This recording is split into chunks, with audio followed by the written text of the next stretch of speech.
Welcome to Practice to Profit. Today we have on Dr. Jeff Lewin, CEO of New Compass Coaching, a national healthcare consulting firm that helps practice owners build more profitable, efficient, and ultimately more valuable businesses.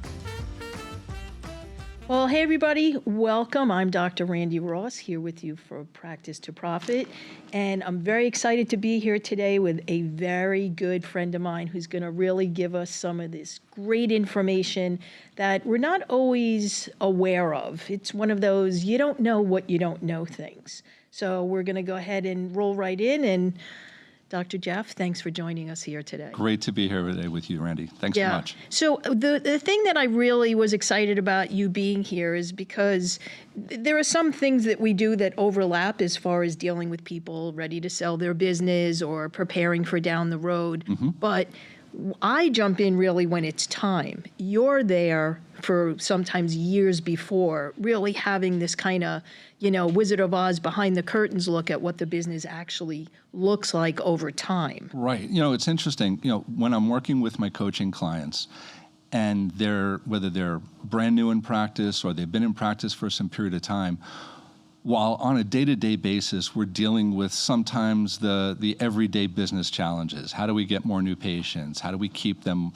How do we increase collections and profitability? And all those things are super important.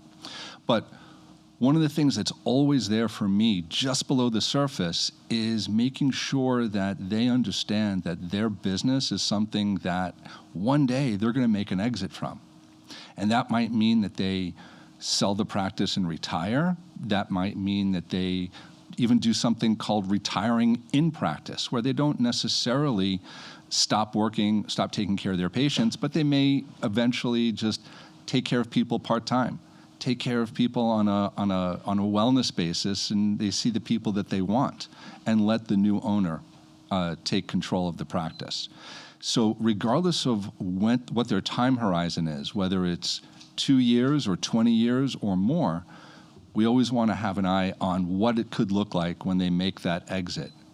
It's sort of like owning a boat, right? Two happiest days of a boat owner, the day that you get it and the day that you sell it. We don't know when that day is going to be, but same with the practice as well. Well, I grew up on the South Shore of Long Island and had a few boats. So Likewise. Yeah, and it's interesting because we talk all the time about always being market ready. Yeah. I said I don't care if you're in practice 2 years or 22 years. You should always be market ready because sometimes your exit finds you. You don't choose it. It's true. And unfortunately, I get those calls sometimes. Listen, we're human. People get injured, people pass away, or we get a lot of someone's spouse has a very good job. They got relocated. I had one the other day, someone's in the military and their husband's getting, redeployed somewhere else to be stationed, and people have to leave. And if they haven't been in the mindset of working with someone like you, all of a sudden, sometimes they're caught a little flat-footed. That's right. And, they end up with maybe some unpleasant surprises when they do try to make that sale. Either it takes far longer than they are prepared to wait, or they have a situation where they're not going to get anywhere near what they think the practice is worth. Yeah, and I think that's the problem that most people, again, you don't know what you don't know, is unless they've fallen down this rabbit hole before, or they work with someone like you that will tell them, listen, this is a process. It's not putting your house on the market, priced properly, and, it's going to sell in 60 days and you'll be out of there in another 60. This is a process. And people also don't understand, this is something that will help, you'll be helpful to touch on. They think that the buyer is just based on the ability for a bank to fund it is just based on a buyer. And they don't understand there's really two sides of that coin, that it's sometimes even more dependent on the business that's being sold, like the people that you represent. That's right. So the funding can very often be based not only upon the credit rating and the credit worthiness of the buyer and the buyer's ability to put down whatever down payment is going to be required by their lender or the seller for that matter, but also can this practice sustain itself? Can it carry the cost of servicing that note as well as doing everything that it needs to carry the practice through its ordinary everyday operations. Oh yeah, and also generate a profit for the guy or gal that just bought the practice. Oh yeah, there's that little thing like, oh, you're a doctor, you should actually get paid and get paid well. Imagine that. Imagine that. I tell people all the time, I say this at least once a day to somebody, that we're in the business of healthcare. And while sometimes that might seem like a little dirty, a little, unethical, it's not. We're in the business of healthcare, and it takes money. It costs money to operate the business so that we can provide the healthcare. If we don't take care of the business side as much as we take care of the clinical, we won't be able to afford to be in business to provide that healthcare. And that's like a whole nother podcast to talk about some of the schools that only instill provide service. Well, guess what? If you can't pay your rent and you can't keep your doors open and pay your employees, you can't provide service. That's right. Well, look, let's face it, service first. Yeah. All right. The money doesn't come without providing the service, but we also need to make sure that we handle our practices like the businesses that they are. So when you work with people that you're trying to always have them be in that prepared mode, or they really are coming to you saying, hey, Jeff, I'm really thinking that within 3 years I'd like to be at it. Mm-hmm. What are the metrics, as we say, that people are looking at, different values about a practice? Do you have them really focus on and really start tracking in a really effective, efficient way so that when they are ready to sell 2-3 years down the road, they have great data that's easy to explain to someone? It's an awesome question, and it's super important. So many doctors out there, they don't look at their numbers. And while I don't coach practices solely by statistic, it's sort of like, the statistics are like the vital signs of our patient. They don't tell us what the diagnosis is, but they can cue us in as to where to look to see where the problems might lie. And similarly, it will also cue us into where the strengths of a practice lie so that we can purposefully continue to do the things that are working well. I don't try to make any particular doctor fit a specific mold, which is a little bit different than what a lot of other practice consultants or coaches do. I try to customize an experience so that my clients get out of their practice what it is that they want, that they build the type of practice that they desire to have, that gives them not only financial fulfillment, but also personal and professional fulfillment at the same time. But that being said, you got to know your numbers. So some practices, they think that they're a wellness practice. We take a look at statistics, and one of the things that we use as a metric to see, is this practice truly a wellness practice or not, is something called the patient visit average, or PVA. Real simple equation: take the total number of patient visits that you see over a given period of time, divide into that number the number of new patients that you saw during that same period of time, and you get a number. A wellness practice, or one that's at least on the path to going to wellness, is going to have a patient visit average of somewhere north of 20. The further north of 20 it is, the more established that that practice is a wellness practice. If we start getting into the teens, well, that's a practice that is more geared towards dealing with patients to get them out of their acute phase and on the road towards restoration of function, but not necessarily wellness. And those practices where the PVA is 10 or less, that's an acute care practice. Yeah. And I'm not here to say that one is right or the other is wrong. Everybody has their own desire. But if you know what your statistics are, you can do what's necessary to make your practice become what it is that you desire. If, I tell people all the time that there's basically 3 ways to grow a practice. Every practice grows on some combination of these 3 ways. You can either get more new patients, keep them longer, or provide more service to those patients that require it. All right, because I always have to insert that, because we never want to have a situation where we're providing services to patients simply because we're going to make a buck. Yeah. It's got to be based upon medical necessity for sure. Every practice grows based upon some combination of those 3 elements.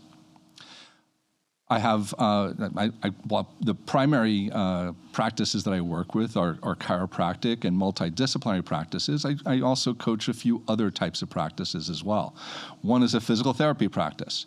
And this doctor has a fantastic, very successful PT practice, has no issue with new patients, but he doesn't like to look at his numbers. I ask him for his statistics, he can't get it. So he actually gives me the login permission so I can get his statistics, and that he doesn't want to know about them because he doesn't understand them. He breaks out in a rash when we start talking numbers. So I give him the information that he needs, coach him based upon what his numbers are telling me.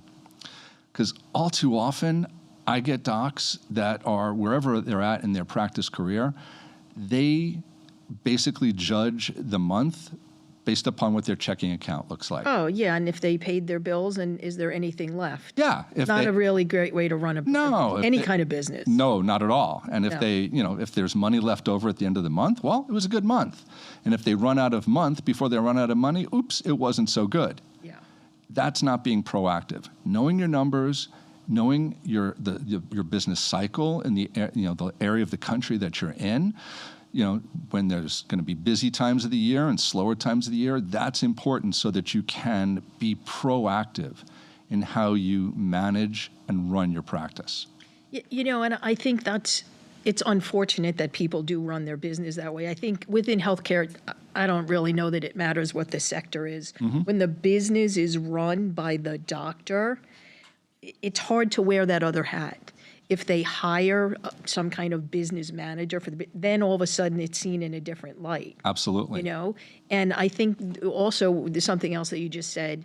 They'd wait to do marketing sometimes until that month ran out before, the money ran out before the month did. Yep. And that's, people just have these bad habits that I see over and over again. I see it when we do practice valuations. Mm-hmm. And I look at some of the data and they're shocked when I explain their data to them. Or when they send me something and no, that can't be right, that doesn't make sense. And they're like, what do you mean? And I said, you need to look at this again. And it's unfortunate that most people in healthcare go to school and we don't learn any of this. And we have to get out and we have to seek help by someone like yourself or other types of more business professionals.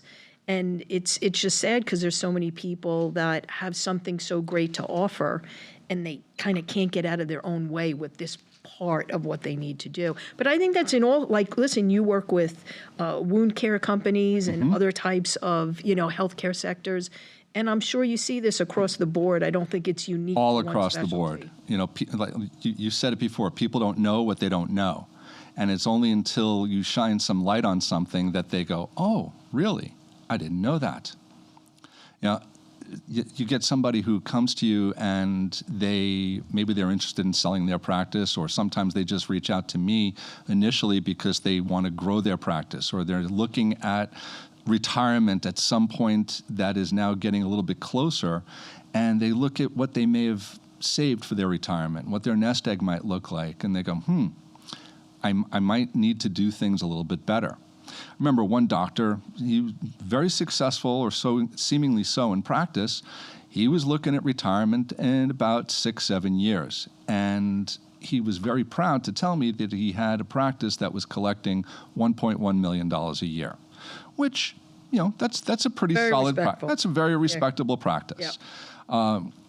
One of the things that I asked, in my interview process to determine whether or not this is going to be a good fit coaching-wise for me is, well, what does it cost you to run your practice? And over the phone, I can almost hear like the wind get sucked out of his lungs because he's like, yeah, well, it cost me about 1.2. So all of a sudden, that's a problem. Yeah, all of a sudden his $1 million plus practice is not so wonderful. So what do? We take a look and see where are there opportunities, where are there some diamonds that might be hiding in plain sight, and how can we mine them? How can we polish them? We take a look at the CPT codes that they're using. Also take a look at the CPT codes that maybe they're not using. And I look at those things from a certain perspective. In terms of the codes that they're using, I expect that things are going to appear in a certain ratio with other codes. As an example, how many patient visits do they see? All right, how many new patients? I expect to see that for every new patient exam, that they see 1 or 2, based upon their patient visit average, 1, 2, or more re-exams. All too often in the chiropractic profession, they're not doing re-exams very frequently. Why? I think they don't get a lot of information. And while on one level I agree with that, because we're always monitoring our patients, we're checking in to see how they're doing continuously with each successive office visit. But what we need to use a re-exam for is something completely different, all right? It's a way to hit the pause button. We take a look and see, how's the patient doing with their outcome assessment questionnaires? Does the patient's diagnosis need to be updated? One of the most common reasons that claims become denied for reasons of medical necessity is the diagnosis itself went stale. So we want to make sure that we consider, doesn't mean that we have to, but at least consider updating that diagnosis when appropriate. And we also want to make sure that we update the patient's written treatment plan and present that to the patient so the patient understands why they might need to come in for continued care.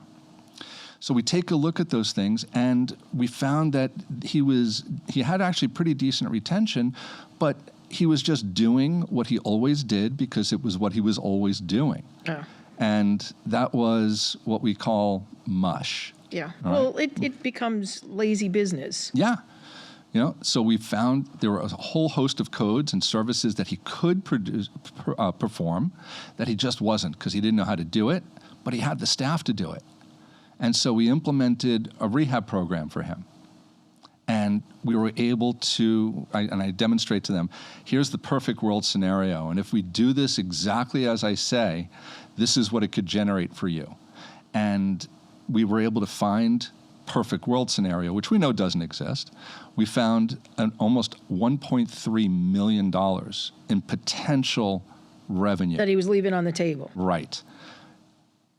But in reality, let's just say half of that is really possible to make happen. There's his profit. Yeah, and actually, he ended up netting an additional $650,000 that first year. And where does that go? It goes right to his bottom line. Yeah, and I find all the time people say to me, well, yeah, I make $1 million. What's my practice worth on the open market? I said, I don't know. How much money do you make? And they go, what do you mean? I go, how much money do you put in your pocket? Not what it shows at the end of your P&L. What do you put in your pocket? Yeah. Because I could have 2 people with exactly the same practices. They both make $1 million. One guy puts $100,000 in his pocket. One guy puts $500,000 in his pocket. Which practice do you think is worth more? Absolutely. And this is, again, people don't know what they don't know. They're misinformed. They're listening to people that don't, sometimes even their accountant, who have their best interests at heart, but they're not in the healthcare business to understand what the market bears for different sectors. Sure. So they just give them this blanket information, and then they're sometimes very disappointed when you have to really shine that light. Yeah. And say, I'm sorry, your practice isn't worth that much, or that's when hopefully if they have a couple more years, at least 2 years, say, here's the things that you do to turn it around. They can make some changes that are going to be meaningful, that can move the needle in the direction that they need to. And I think people need to understand trends. I talk about this a lot too. In other words, I don't know, when did you graduate from chiropractic college? I'm probably before you, so just give me an idea here. 1989. Okay, we're 1 year apart. I graduated May of 88. It's a totally different profession. Everything in healthcare is totally different. We're talking about close to 40 years of, an evolution. Thank you for that. You look good, don't worry. An evolution of healthcare that you have to recognize it's not the same ballgame. And what can you do, whether it's providing more services, and you have a business. The days of people pay what they wanted, or as a local doctor that came to your house for $5, no, whatever kind of doctor they were, that doesn't exist. You can't survive. My first chiropractor had the proverbial box on the wall. Yeah, exactly. yeah. And people put in there whatever it is that they felt like putting in. Or they could afford at the time. Exactly. Yeah. And so you didn't know. And Yeah. at the end of the day, you went there and you opened up the box and it was a surprise. And now healthcare is a business, which Has to it be. wasn't. You didn't become a doctor 40 years ago to make money. Yes, there were exceptions, surgeons and all kinds of people, but, whereas now, so I think you have to recognize and follow trends. And I think each healthcare sector has their own trends of what services people are adding and providing. Or, when I talk to business people, I talk about what are your profit centers? What are the things that you're doing that are not conventional just within giving an adjustment, because you can't survive just doing that in chiropractic anymore. What are the other things you're doing? And what everybody's doing today, we'll come back here 5 years from now and it'll be totally different. It's going to be different. Technology grows at the speed of light. I always laugh and say, I love going to events now because I walk around and there's like 100 different little tools you can play with that when I came out of school, we had STIM, ultrasound, hydrocolators. Oh, we and had roller tables. Diathermy, but they took it away because we were burning everyone, but now they brought it back. But that was when we were in New York. So. But I think we have trouble, just kind of pivoting to so how do you talk to people that you work with that are not recognizing this to get them to say, it's okay to do these other services? So, nobody likes to change. Everybody, if they had their druthers, they would just be very happy doing what they always did, the way that they always did it. But doing that in the business of healthcare is not going to get you the same results. It's going to get you decreasing results over time. So we always have to keep our fingers on the pulse of what's going on. And let's face it, so many doctors, they're so caught up in their business that they don't necessarily take the time to step outside their box to work on their business. And that's one of the perspectives that I bring to the table for people. So based upon what I know of a given doctor, I'm able to make recommendations of things that might be appropriate, might be congruent with who they are and where it is that they want to go. Talking right now with a doctor who he's 72.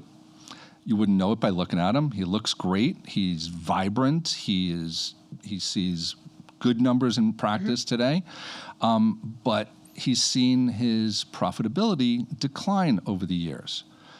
What's he been doing? He's been doing consultations, exams, x-rays, passive modalities, and he also is into some nutrition, which is great, but you got to sell a lot of... There's no money in that. You got to sell a lot of bottles of vitamins in order to... And how long does it take the time of what it costs to educate people and provide those nutritional services? Correct. Is there really any profit? Has he saved some money for his retirement, whatever that ends up looking like? He has. But we were actually just talking about that, running some numbers and what that could look like in terms of income for him when that time comes that he decides to stop working. And it's not going to be a lot of money. Even added in his Social Security and his wife's Social Security, it's not going to be enough to sustain the lifestyle that they choose for themselves. They're young-ish, they're healthy. They want to go and do and travel. And let's face it, if you're retired, you have lots of time. And what are you going to do when you have time? Spend money. Absolutely. So we need to look for ways that he can not only add to his profitability now to increase his cash flow today, but what's also going to add to the value of his practice. So you mentioned, things that are coming about. What are the hot things today? All right. And we're only talking today, decompression. But decompression's been around for a while now. It's not the hot, new, innovative thing. People are doing laser. That's also been around for a while. Is it the hot, new, innovative thing? Maybe for some in some places, but in our profession, we know that this has been around for some time. And he's looking at one of the shockwave type devices. What's great about all of these is that they're typically going to be cash-based services that will help insulate them from any downward trends in terms of third-party reimbursement. Because let's face it, insurance companies, they're not paying more today, they're paying less, and does it cost more today than it did 20 years ago to operate a practice? You bet. But the reimbursement, if we're only looking at an insurance company, is the same, which means that it's not going nearly as far. We got to look to do things differently. You got to be open to it. And is he going to do all three of those things? Maybe, but not necessarily.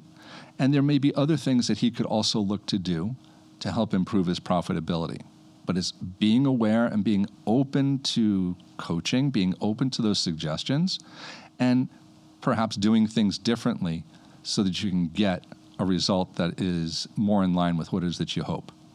I think that also kind of comes back to today. I think because of everything on the internet and everything, we've somewhat pulled back from being in person at different conferences and things of that nature.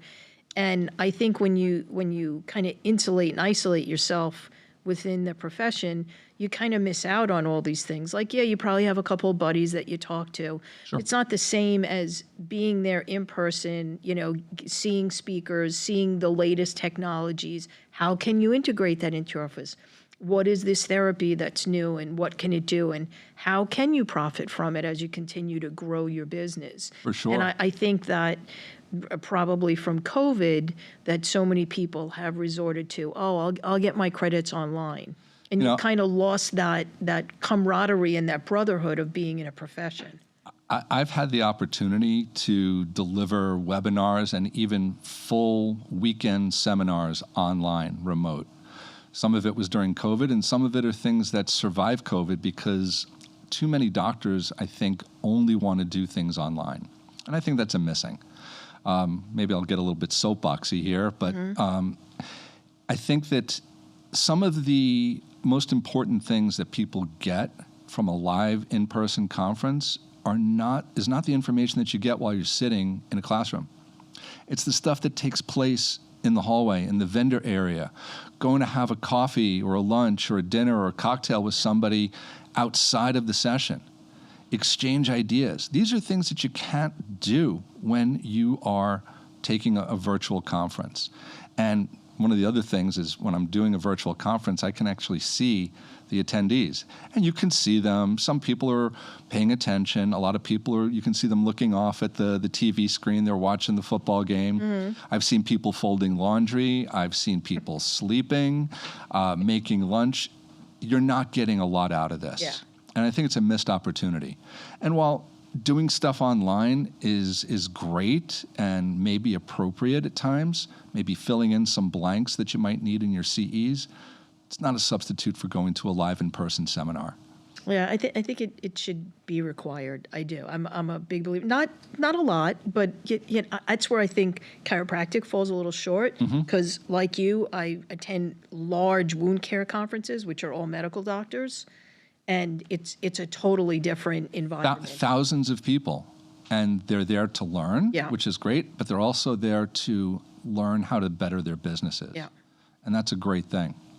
Yeah, I want to talk a little bit about compliance because as you and I both know, we've experienced that recently with clients, but I don't think anybody really talks about it. Yes, you can go to a seminar or a conference and someone will be standing up on the stage boring us to death about, codes and compliance. But I think it's not recognized how important the role of it is within a practice. And as we're talking about a practice either preparing to sell, selling, or is sold, even on the other side, nobody talks about compliance. No, let's face it. Is it fun? Is it exciting? No. It's awful. It's boring. It's mundane, and it's got a bad rap. And how many people bury their head in the sand because they're afraid to know that they're probably doing something that is not compliant? Right. So some people do that. Yeah. Some people don't know that they're not doing something wrong because they've been doing something the same way. Or they think they'll never get caught. That's true too. But I'd like to believe that most people are not doing things knowingly, improperly, that nobody's taught them otherwise, and they just do what they have done all along. And it's not until somebody comes along and shows them how this is not correct that they go, oh my gosh, really? I didn't know that. Yeah, so we need to fix this. So this is kind of a very broad question, but how do you know if you're compliant? There's a better part too of this question. How does a buyer know what are they looking at to know if a practice they're buying is compliant? And probably more important, if it's a stock transfer, because you're taking that over. It's an 100%. asset purchase. Yeah, you're doing your own thing. You're still attached to it. But especially in stock purchase, it's like, what questions should they even be asking as a buyer? So one of the easiest questions are, show me the practice's HIPAA and OIG compliance manuals. Actual manuals, like a book sitting on the counter. Whether it's a physical manual or something that's digital, Okay. show it to me. And what we want to look for is the fact that it's not just a book that sits on a shelf and collects dust, that nobody can remember the last time it was opened. We want to see that this compliance manual was just the foundation of a compliance program, that you actually have to do things with it. And that sounds hard. It's not. Maybe it is in the beginning because it's learning to do things and view things in your practice a little bit differently. So in terms of the Office of the Inspector General's small physician practice compliance program, what do we look to do? We want to utilize that to not just be able to say that we're doing things in a compliant way and that our goal is to do things legally and ethically. We want to demonstrate that that's the case. We deal with human beings that work in our office. We're human beings ourselves. We're going to make mistakes. Having a compliance program enables us to be able to identify where those mistakes are and be able to respond to them. So as an example, once a mistake or an error is identified, we have a 60-day clock that starts to tick, and we need to come up with a solution. It doesn't have to be the solution, but it has to be a solution. We don't take that mistake and sweep it under the rug and pretend like it never happened. Let's document it. Hey, on such and such a day, we found this problem, and here's what we're going to do to fix it. And now we enter that. We train everybody in the office that needs to be trained on that new way of doing things. And if it works, fantastic. We also want to make sure that we do some periodic self-audits. So what does our documentation look like? Many people, again, are very habitual with what they do, and it doesn't always serve them well. SOP. Yeah, and copying and pasting notes, because in the world of physical medicine, sometimes what we do is very repetitive. Yeah. So we want to make sure that we audit our charts to make sure that if somebody else comes to take a look at it, we're going to pass that audit with flying colors, and we're going to decrease tremendously the risk of having to issue a refund. And, today we think artificial intelligence is this new innovative thing. Maybe for the consumer, yeah, but insurance companies have been making use of AI for quite some time, and they are a decade or more ahead of us. And they can use AI to predict what your charts are going to look like. They already know the codes that you're doing. There's a profile that each and every provider has. And also, if you're doing personal injury work, the attorneys have profiles as well. So they know that a patient with who's involved in a certain type of an accident has X dollars of damage to their vehicle, seeing Dr. A and is being represented by attorney B. They can predict with a high degree of certainty what that case is actually going to be worth because of what they know about the providers and the attorneys. But getting back to compliance, we want to make sure that we have a way to respond to it. The difference between a mistake, even a mistake that happens habitually over time, and the F word, fraud, boils down to one thing, and that's the word intent. And how do you demonstrate that it is your intent to do things correctly? It's by having a compliance program.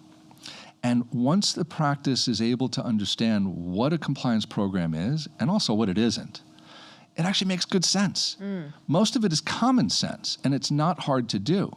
It's just maybe making a small shift in the culture of the practice to communicate when we see that there's errors or mistakes, and we have a system in place to respond to it. Do you find that most offices in all different healthcare sectors struggle with this because it might not be in place from day one. So like you said, it's a change. Do they even know where to go to do this? Most don't. Sometimes they may attend a conference or attend a webinar, and somebody's there and they instill the fear of God in them, and they literally their MO is to scare people into purchasing their manual. I don't think that that's doing anybody a service. All right. I don't like to come from a place of fear. I like to empower people with knowledge so that they understand and they can make the right decisions for themselves. So that is something that is so very important in at least making the decision to have a compliance program.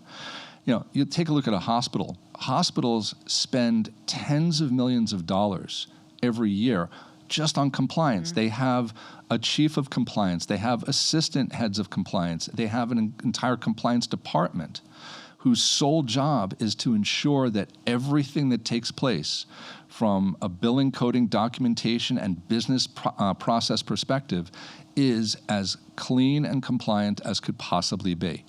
And if there's a problem, they respond to it. Privately owned healthcare companies, that's not necessarily their priority.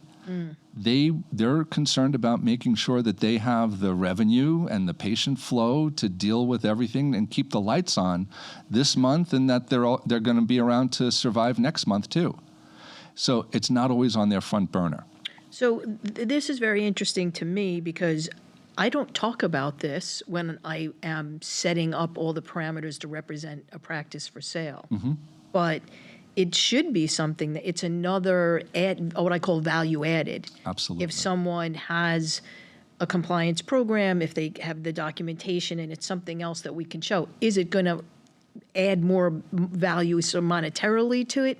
Probably not. Maybe. But it's one of those things that, if there's a practice that has it and there's a practice that doesn't and they're very similar, people are going to just, kind of gravitate towards the one that has more of these different value kind of added. Right. And I also think it features. has to do with the type of sale that's going to be taking place as well. Like you said before, if it's If it's an asset sale, the corporation's going to go with the old owner, and the new owner is going to have their own brand new, clean corporation, clean, unblemished NPI number.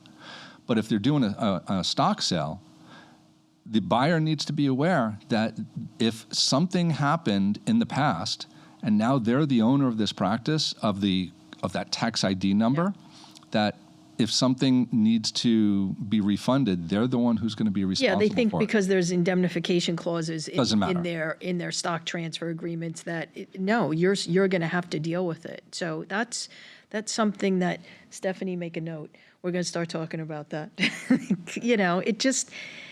There's so few people we deal with that actually have that. And my challenge usually is just getting the data that we need, that's a struggle, as I'm sure trying to get all different kinds of stats and financials from people. So, but it is something that I think it should be, we're talking about like metrics and things a few minutes ago.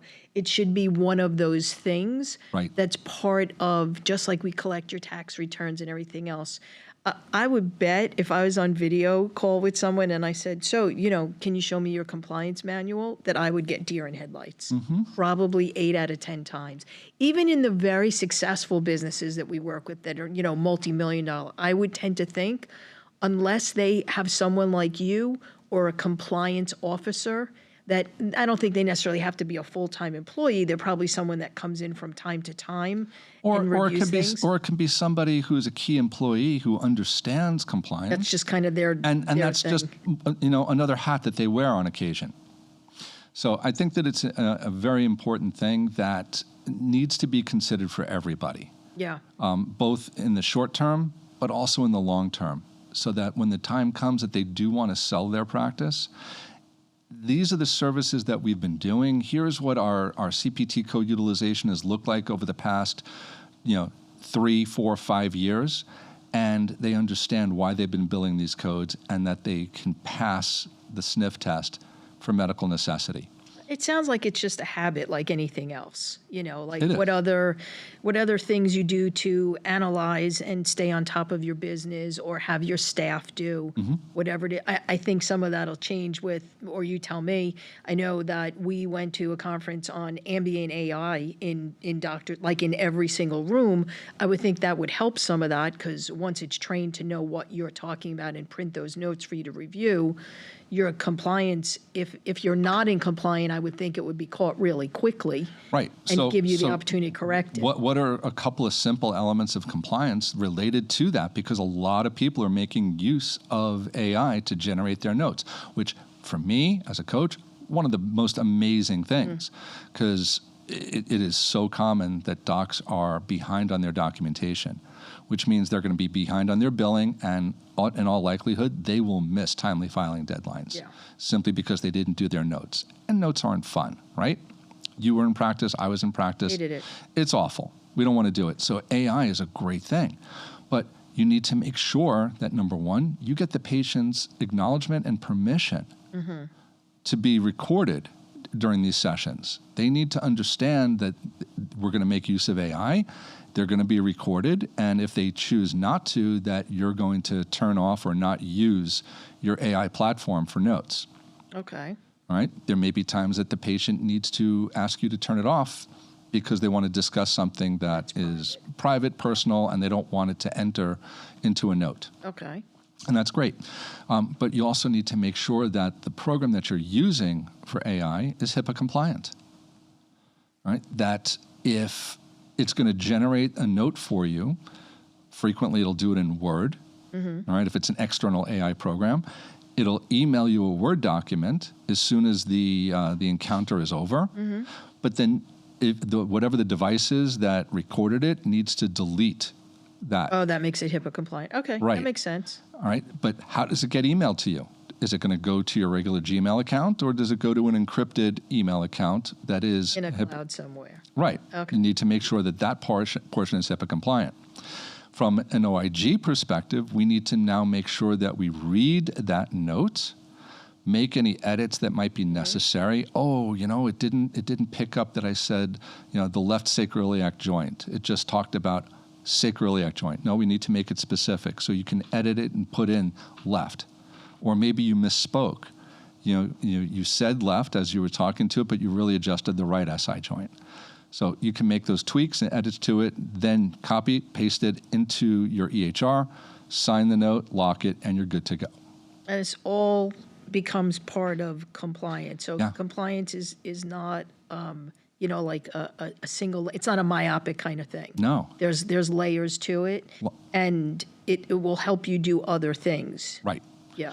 And when you're in the middle of it and where you're even considering starting a compliance program, it can feel very daunting. And what I do is, don't worry about, it's not a destination, it's a journey.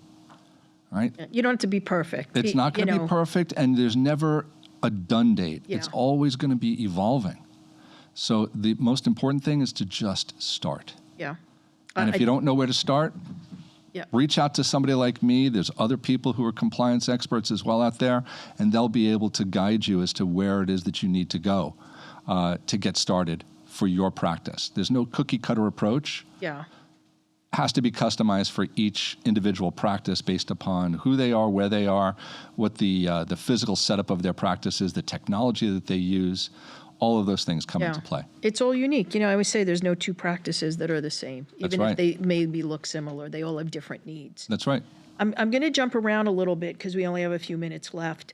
I want to, something that comes up for me a lot is people will often say to me, well, here's my exit strategy. I'm going to hire a doctor, I'm going to train them, and after like 2 years, I'm going to sell them my practice. And I tell people more than 50% of the time, probably 80% of the time, it doesn't work. I think it's because they're not hiring for someone that's going to buy their practice. They're hiring as they would to just have another doctor in the office to provide care. And that mindset of I'll just bring someone and train them and then they're going to buy my practice, I think has lots of holes in it. So talk about how when someone brings that up to you that you're working with, how you kind of respond or educate them. You hit the nail on the head. You need to hire not merely for today, but what is tomorrow going to look like? What is that time horizon going to be? And when do you want to make your exit? And by the way, does that new associate doctor know that this is part of your plan? You might keep this as your closely guarded secret. So what do you want to know? You want to know, does this person have what it takes to run a practice? And they might not have the skills. They might not have all the understanding of what goes into running a practice, but they have to have the drive. Do they have that?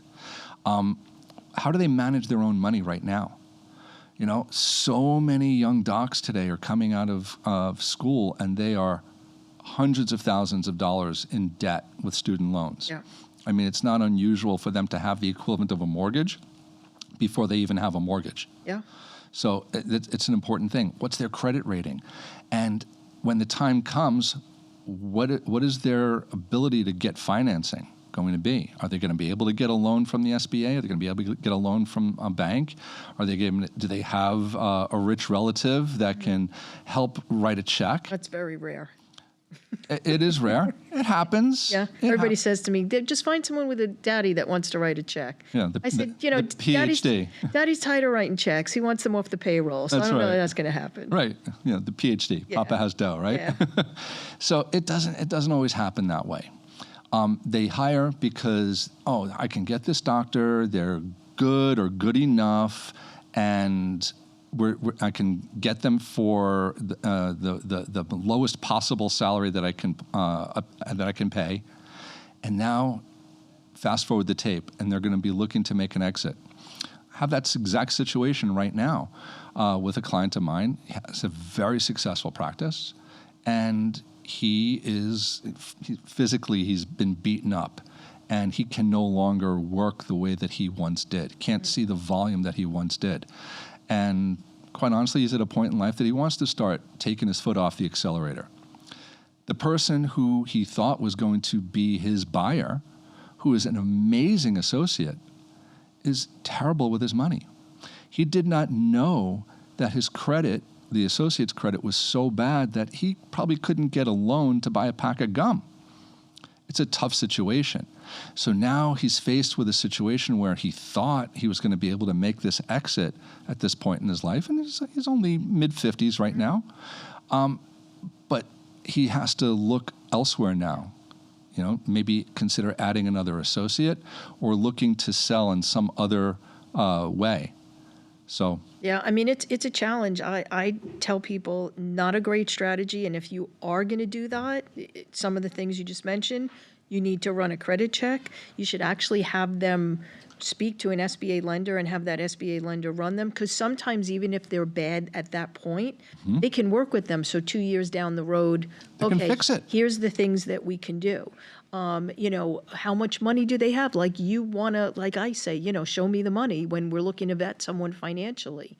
And even sometimes go as far as to have an attorney draft what a document would look like for a purchase, a buy-in, a buy-out, whatever their situation That's right. Is. So that even though obviously you still don't know what's going to happen in 24 or 36 months, you hope that we're all on the same page.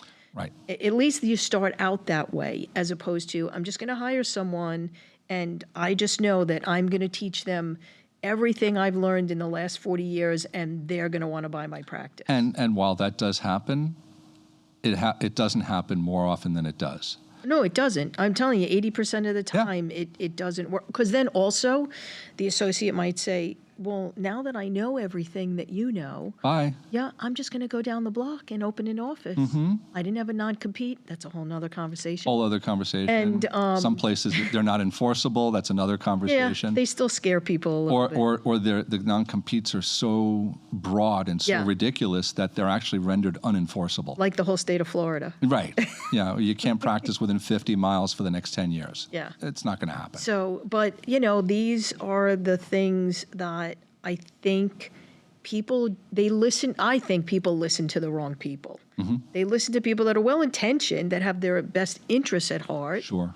but they really don't know what they're talking about. Or maybe they had a friend that worked. Yep, my friend brought someone into the clinic, 2, 3, 4 years later, they bought it. I now work like 1.5 days a week. I'm very happy. I still have my hand in it, make a few bucks. I see my play wellness golf. patients, exactly, and that's all well and good. And I think outside of some smaller kind of businesses where you get into groups, that obviously works. Where you have like a group of orthopedists or a group of PTs or a group of dentists. It's a whole different exit strategy. When you're an independent small business healthcare owner, it's a different model.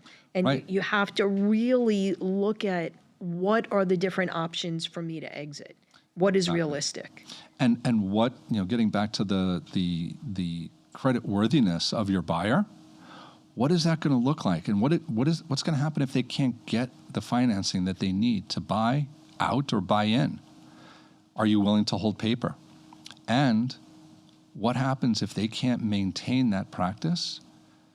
It could happen, you're going to finance for the next 5, 7, 10 years, whatever the number is, and 3 years in, they can't pay you. What are you going to do? Yeah. You're going to find yourself back in practice, or you close the doors and walk away and you lick your wounds. Yeah. Yeah. I mean, these are all things that people need to consider, but we're just about out of time. I mean, I have like a list of like 25 other questions. Not really, but we'll come back. But yes, we could definitely do this again. But I want to give you an opportunity to let people know how they can find you. Sure. Listen, I will recommend to everyone that if you even think that there's things that you don't know, and I promise you there's things that you don't know, have a call with Jeff. He's very knowledgeable. He's very easy to talk to, and very smart, not in a way that makes you feel like you should know things that you don't know and make you feel uncomfortable. He's a very, very good coach and business guider. So I'm going to give you an opportunity to tell people how they can reach you. Sure, no problem. Thanks, Randi. It's true. I never say I've heard everything, because then the universe shows me something that I haven't heard and I don't want to know about. But I've heard a lot. But one of the things that I know is not to judge. I accept people from wherever they are, whatever their situation is, and if there's a problem, let's deal with it. But if anybody has any questions, they want to reach out to me, easy way, you can shoot me an email, very difficult email address. It's drjefflewin@gmail.com. So it's drjefflewin@gmail. Or you can call or text me. I'm super hyper responsive to text messaging. My cell phone is 954-205-3479. Feel free to reach out to me. My phone is always within easy reach if it's not already in my hand. If you get my voicemail, just leave me a voice message. I promise I will get right back to you. And if all of those things you can't remember or write down, you could always contact us and we'll direct you to Jeff. Absolutely. So we're gonna tie it up. Thank you for being here and giving us the opportunity to be a guest and be one of our friends along with the podcast. And I'm going to put you on the spot for a minute because we're going to end all of our podcasts this way. Tell me what you think your superpower is. My superpower? Mm-hmm. Oh, my goodness. I would say that my superpower probably is to be able to have difficult conversations with people with no judgment. It's tough to have these difficult conversations without putting emotional charges on things or making people feel bad or wrong. It's a skill to be able to have the tough conversations with people, no matter what they are, and leave people feeling empowered in the end, because I focus on what my goal is. If the goal is to create a solution, if the goal is to help shed light on a situation where they're sitting in darkness, I focus on that goal, and that's my process to get there. So I think that might be a superpower. Ask me what my superpower is. And what is your superpower, Randi? My superpower is that I could park a car, parallel park, with 1 inch on each side, no matter how big the car is. I learned how to drive in Brooklyn in the city, and that's my superpower. I love it. That's great. All right, everybody. Well, thank you so much to Dr. Jeff for being here today. This was so much fun. Please dial in, stay a track with us. We're going to bring you some of the most amazing people in healthcare that are going to give you so much knowledge and teach you things that you don't know, and because you don't know what you don't know. Subscribe and follow. Subscribe and follow. Practice to Profit with Dr. Randi and Friends.